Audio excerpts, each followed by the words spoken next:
Bem-vindos ao debate! Olá! Dando sequência então à nossa conversa anterior sobre processos e threads, hoje a gente mergulha num componente assim, bem crítico dos sistemas operacionais, né? O escalonador de tarefas. É ele que, no fim das contas, dita a ordem de acesso ao processador, e isso molda como o sistema se comporta com os diferentes tipos de aplicações, sejam elas interativas ou de processamento em lote, ou aquelas mais focadas em CPU ou mais em entrada e saída. Exato.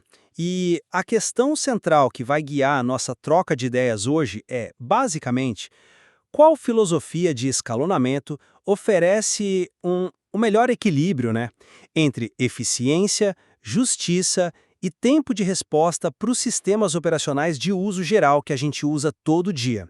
Considerando, claro, a imensa variedade de tarefas que eles precisam gerenciar.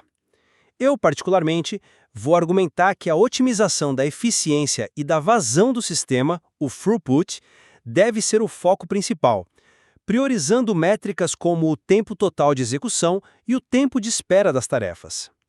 E eu, por outro lado, vou defender uma perspectiva um pouco diferente. Eu argumento que a justiça na distribuição do tempo de processador e principalmente a minimização do tempo de resposta que o usuário percebe são cruciais.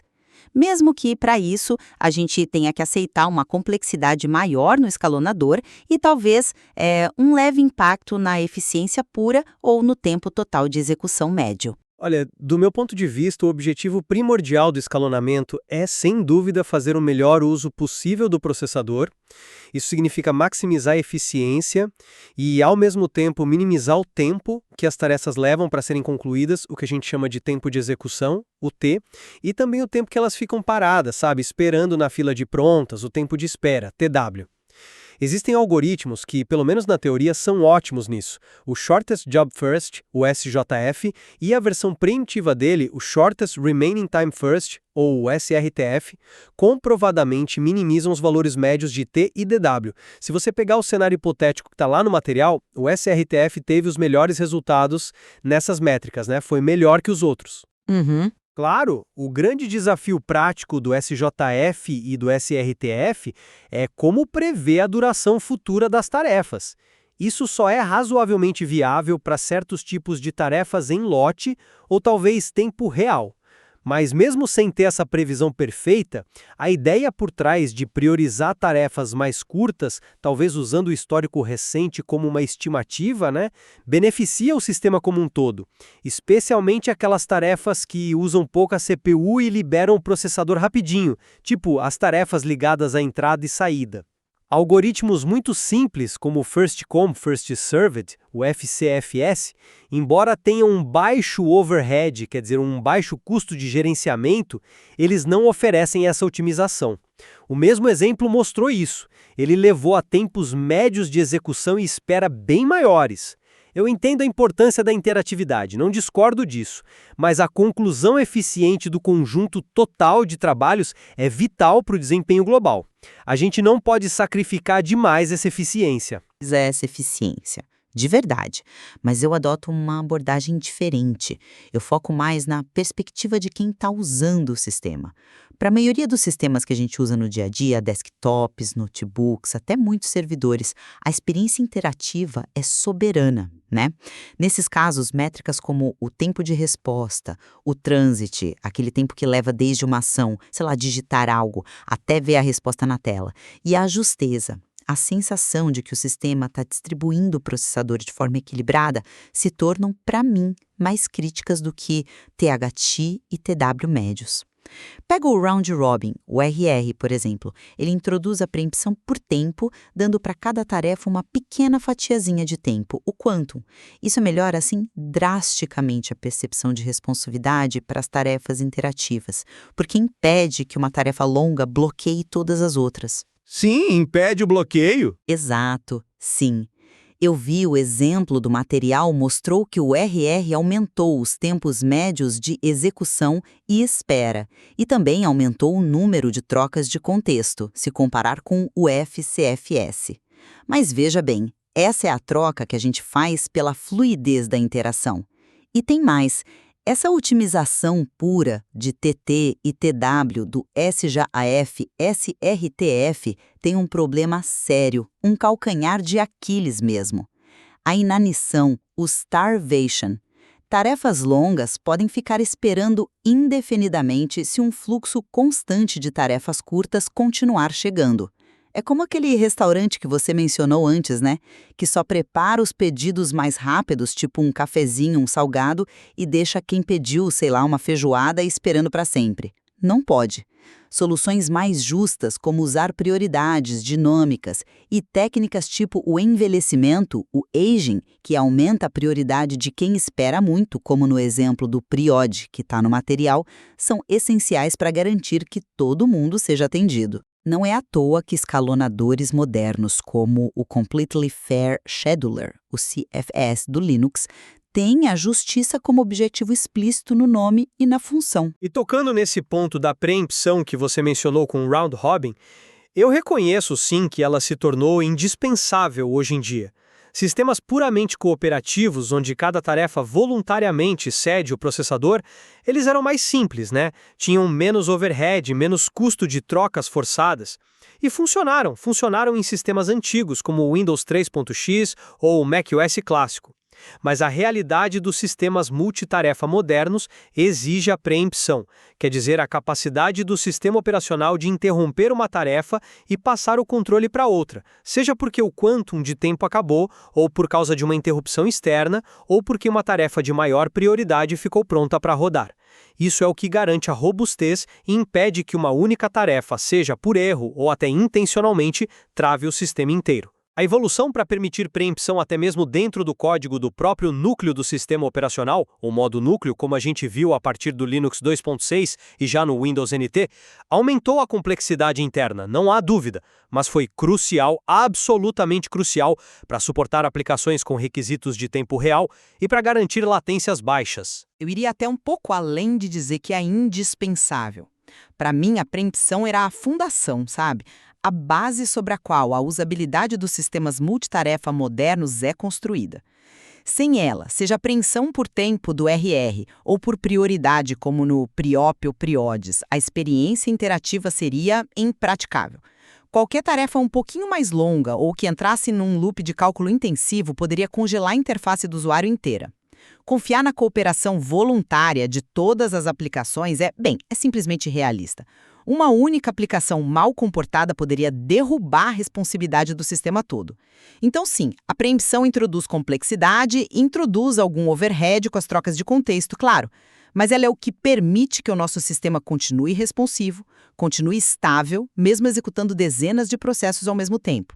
Só que essa robustez que a preempção oferece não vem de graça, né? Ela introduz uma complexidade e um custo que a gente precisa considerar. Exatamente.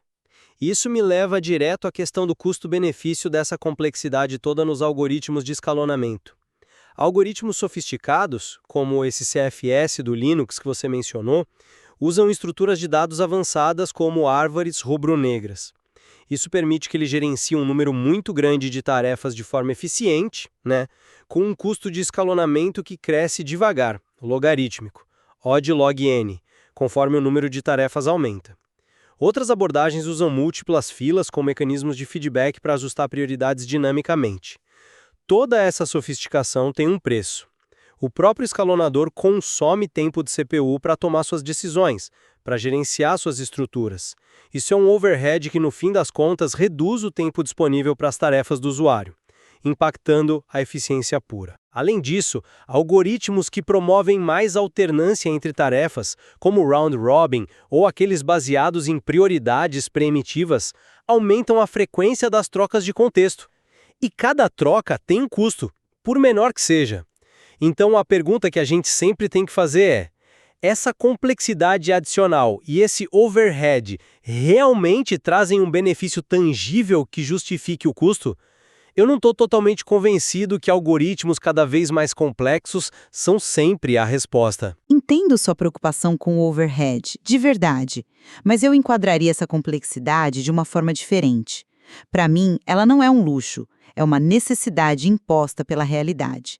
Pensa só na diversidade de tarefas que um sistema moderno executa. tudo ao mesmo tempo. Um navegador com várias abas, um editor de texto aberto, um player de música tocando, um download rolando, em segundo plano, talvez uma compilação de código ou até uma máquina virtual.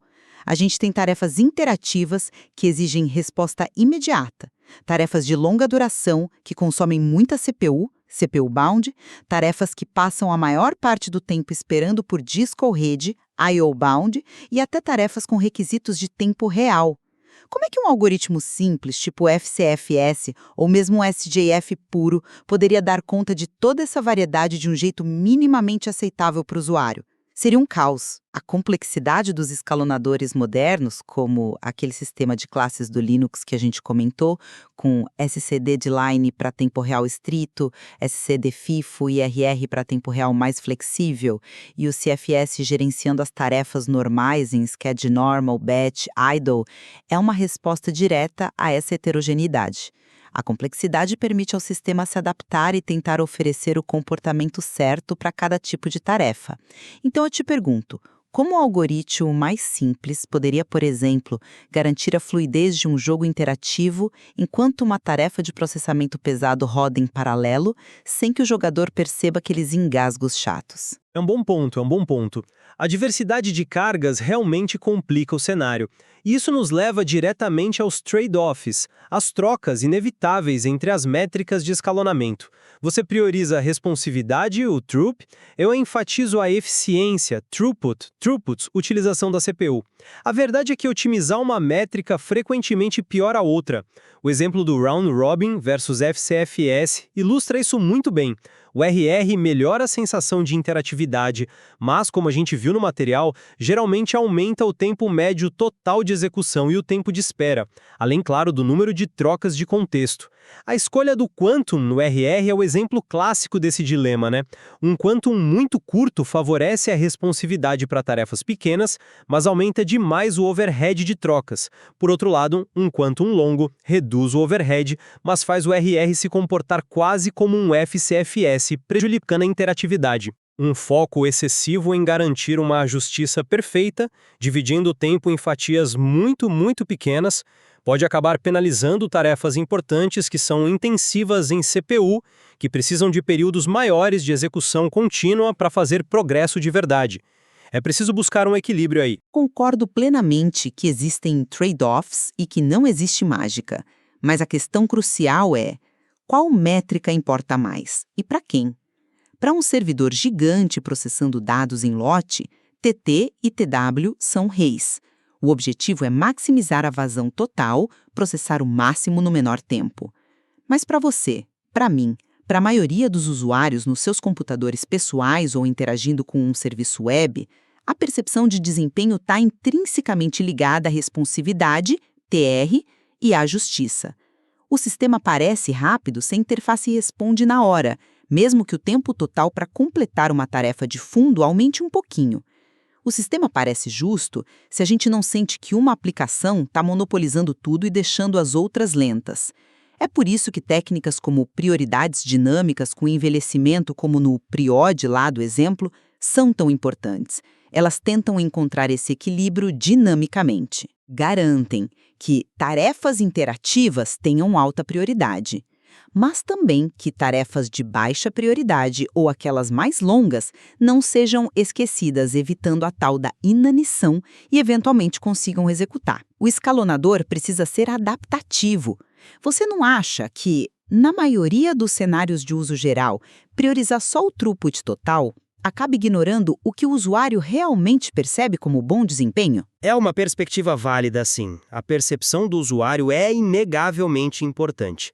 E quando a gente olha para as implementações reais, como no Linux, a gente vê essa tensão, essa busca por equilíbrio na prática. O fato de o Linux ter classes de escalonamento distintas é muito revelador. Ele separa explicitamente tarefas com necessidades diferentes. Temos lá o SCHD-Deadline, usando algoritmos como o EDF, para tempo real com garantias estritas. Nesse caso, a previsibilidade e a latência mínima são muito mais importantes que a justiça ou o throughput geral. Temos o SCHD FIFO e o SCHD RR, com prioridades fixas altas para outras aplicações de tempo real ou de alta prioridade que precisam de resposta rápida e garantida de novo, passando por cima da justiça global se for necessário. E aí sim temos as classes para as tarefas comuns, SCHD Normal para as interativas, SCHD Batch que é otimizada para throughput de tarefas de fundo e a SCHD Idle para tarefas de baixíssima prioridade. Todas essas últimas são gerenciadas pelo CFS e ainda ajustadas pelos níveis de NICE. Para mim, a existência de classes como SCH Batch e as classes de tempo real mostra que a otimização da eficiência e da previsibilidade para tipos específicos de trabalho continua sendo um objetivo fundamental e necessário no design dos sistemas operacionais modernos. Eu já interpreto essa mesma estrutura de classes do Linux de uma maneira um pouquinho diferente. Sim, ela reconhece que existem necessidades especiais, como o tempo real, que exigem tratamento diferenciado, são as exceções, digamos assim. Mas o fato fundamental para mim é que a vasta maioria das tarefas que rodam num sistema Linux típico cai sob o domínio do Completely Fair Scheduler, o CFS, gerenciando as classes SCHD Normal, Batch e Idle. O próprio nome, né? Completamente justo. E o objetivo explícito dele de dar a cada tarefa uma porção justa do processador, baseado no tempo de execução virtual. Isso sinaliza que, para o caso geral, a prioridade do design moderno do Linux é a justiça e o equilíbrio da carga. O CFS usa aquela árvore rubro-negra não apenas para ser eficiente com a complexidade O de log n, mas para manter as tarefas ordenadas de forma a escolher sempre aquela que menos executou virtualmente, promovendo ativamente a equidade. As classes de tempo real e batch existem, claro, mas o coração do escalonamento para o usuário comum e para a maioria das aplicações é o CFS, que claramente prioriza a justiça e a boa responsividade sobre a otimização pura de TT ou TW médios que um SJF buscaria. A sofisticação e a predominância do CFS, para mim, reforçam meu argumento de que a justiça é considerada crucial. Bom, resumindo então a minha visão, a busca por eficiência medida pelo tempo de execução, tempo de espera, utilização do processador, permanece como um pilar essencial. Algoritmos como SJF, SRTF, mesmo sendo ideais teóricos difíceis de implementar perfeitamente, eles nos ensinam o valor de priorizar trabalhos mais curtos para otimizar essas métricas. As implementações reais, como a gente viu na estrutura de classes do Linux, demonstram a necessidade de equilibrar essa busca por eficiência com a justiça e a responsividade, usando mecanismos complexos. Mas, na minha opinião, não podemos perder de vista que a capacidade de processar o trabalho rapidamente, o throughput bruto, continua sendo fundamental em muitos cenários importantes. E concluindo pela minha perspectiva, para os sistemas operacionais modernos, que são, na sua maioria, interativos e executam uma mistura bem complexa de tarefas, a justiça na alocação da CPU e a responsividade percebida pelo usuário são os fatores determinantes para uma experiência satisfatória. Abordagens que utilizam preempção inteligente, prioridades dinâmicas e mecanismos anti-inanição, como o envelhecimento, que a gente viu exemplificadas por conceitos como PRIOD e implementadas em escalonadores sofisticados como CFS, representam um melhor compromisso prático que encontramos até hoje para lidar com essa complexidade toda, focando na equidade e na fluidez da interação. Parece que a gente concorda que o cerne da questão do escalonamento é um complexo ato de equilíbrio, né? Entre objetivos que frequentemente puxam em direções opostas. Não há uma bala de prata, não existe um algoritmo único que sirva perfeitamente para todas as finalidades. A escolha das políticas e dos parâmetros corretos depende crucialmente das prioridades de cada sistema. Um servidor de banco de dados vai ter necessidades bem diferentes de uma estação de trabalho de design gráfico ou de um sistema embarcado controlando um processo industrial, por exemplo. Exatamente. E os sistemas operacionais que a gente usa hoje são o reflexo dessa busca contínua por equilíbrio, empregando uma combinação de técnicas adaptativas. Essa análise do material sobre escalonamento deixa bem claro quão profunda e fundamental essa área, né? Os diferentes algoritmos e seus trade-offs mostram que orquestrar o acesso ao tempo de processador é um desafio persistente e fascinante na ciência da computação. Esperamos que essa nossa troca de ideias tenha ajudado a iluminar as diferentes facetas desse problema complexo e, com certeza, ainda há mais nuances a explorar no material disponível.